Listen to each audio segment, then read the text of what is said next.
Que c'est bon de rester ensemble en tant que frères et sœurs dans le Seigneur. Bienvenue, chers amis, encore dans un nouvel épisode de Adat Études. Et aujourd'hui, nous parlons de quelque chose de très crucial, une arme forte pour tout chrétien, pour tout croyant. Allez, on commence.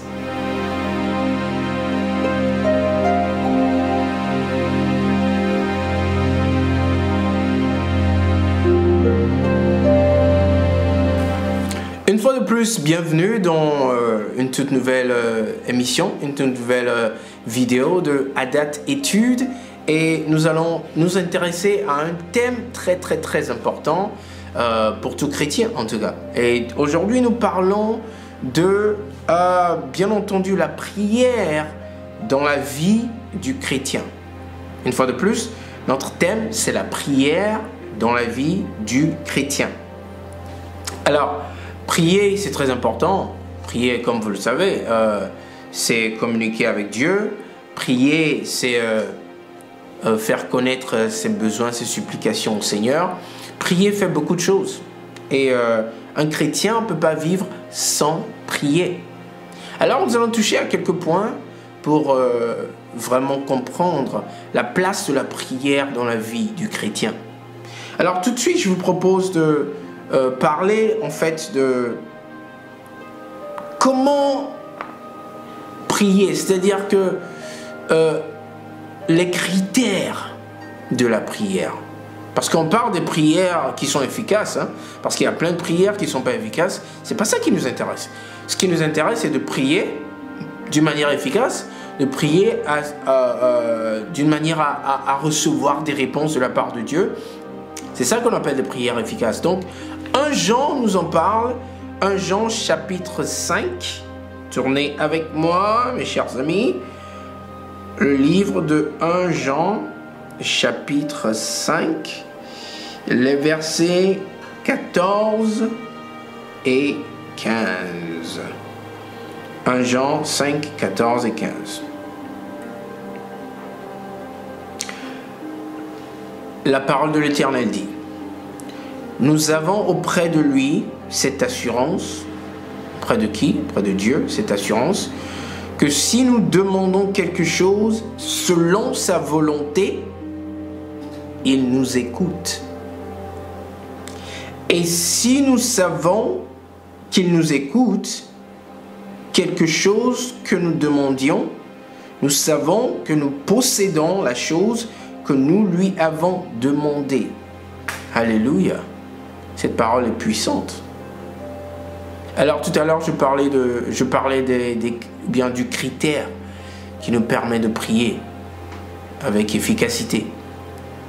On lit dans le verset 14, nous avons près de lui cette assurance que si nous demandons quelque chose selon sa volonté, bien-aimé.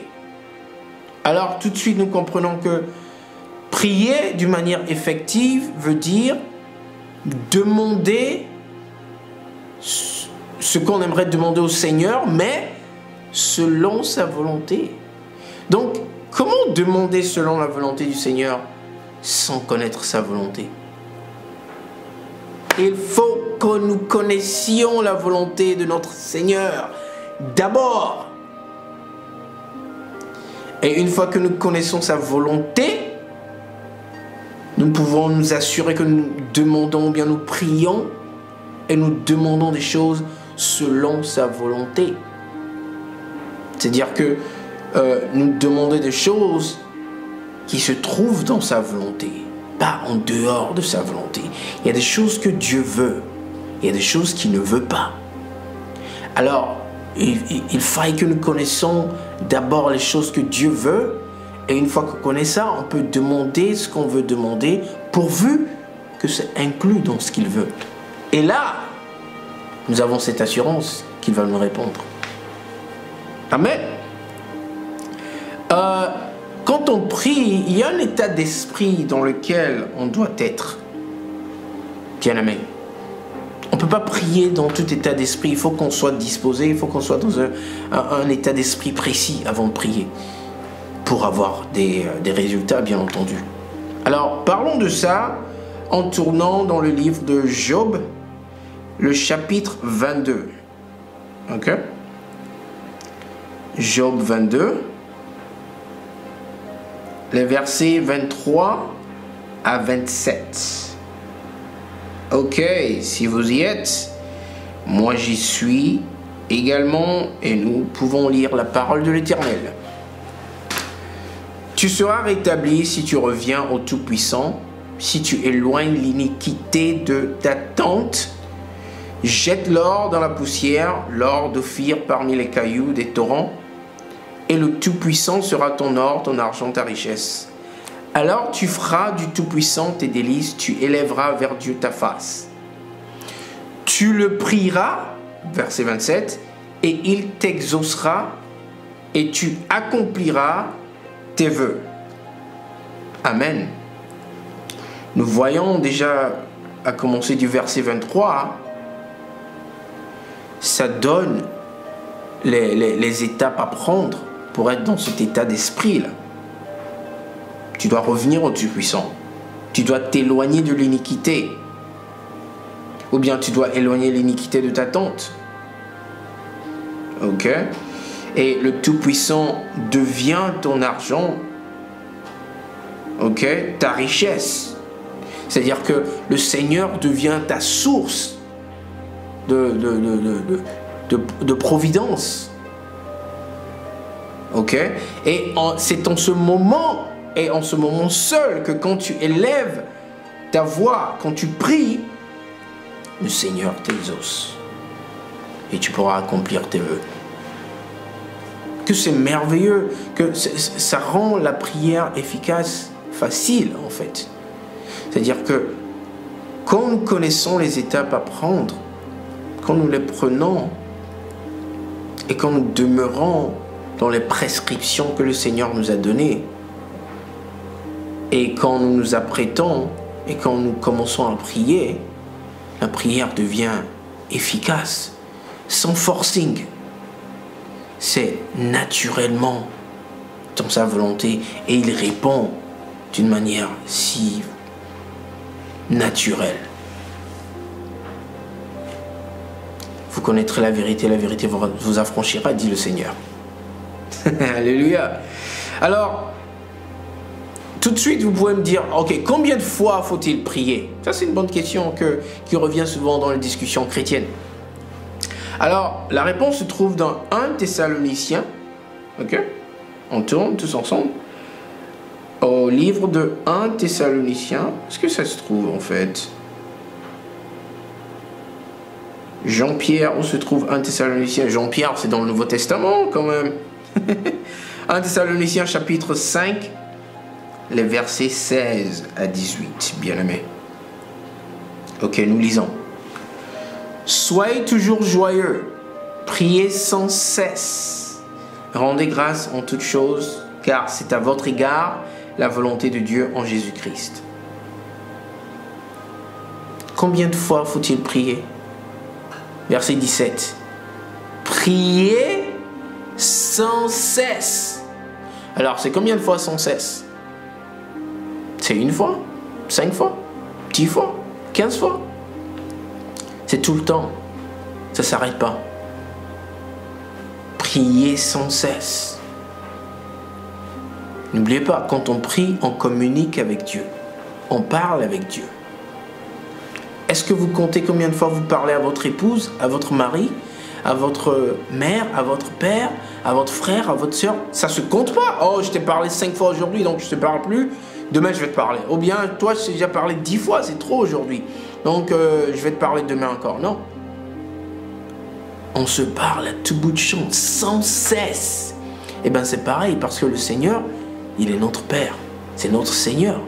Donc, on communique avec lui sans cesse. Il faut prier sans cesse. Alléluia. J'espère que vous êtes en train de recevoir quelque chose dans la vidéo d'aujourd'hui. Et j'aimerais toucher un dernier point aujourd'hui qui est comment prier. Alors nous avons parlé prier selon la volonté de Dieu. Nous avons parlé de l'état d'esprit dans lequel il faut être pour prier. Nous avons parlé de combien de fois faut-il prier. Et maintenant, il faut qu'on parle de comment prier. Si on ne sait pas prier, on ne sait pas quoi dire, ben pourquoi pas parler de comment exactement prier? C'est ça qu'il faut savoir. De sorte à ce que nous puissions prier et avoir des résultats, il faut savoir comment exactement prier.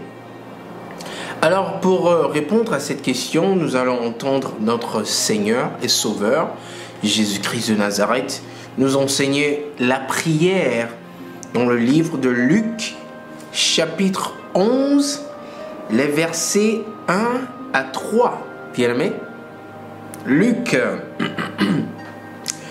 chapitre 11, les versets 1 à 3. Et nous lisons la parole de l'Éternel. Jésus priait un jour en un certain lieu. Lorsqu'il eut achevé, un de ses disciples lui dit, « Seigneur, enseigne-nous à prier comme Jean l'a enseigné à ses disciples. » Il leur dit, « Quand vous priez, dites, « Père, que ton nom soit sanctifié, que ton règne vienne. Donne-nous chaque jour notre pain quotidien. » On va continuer de lire, ok?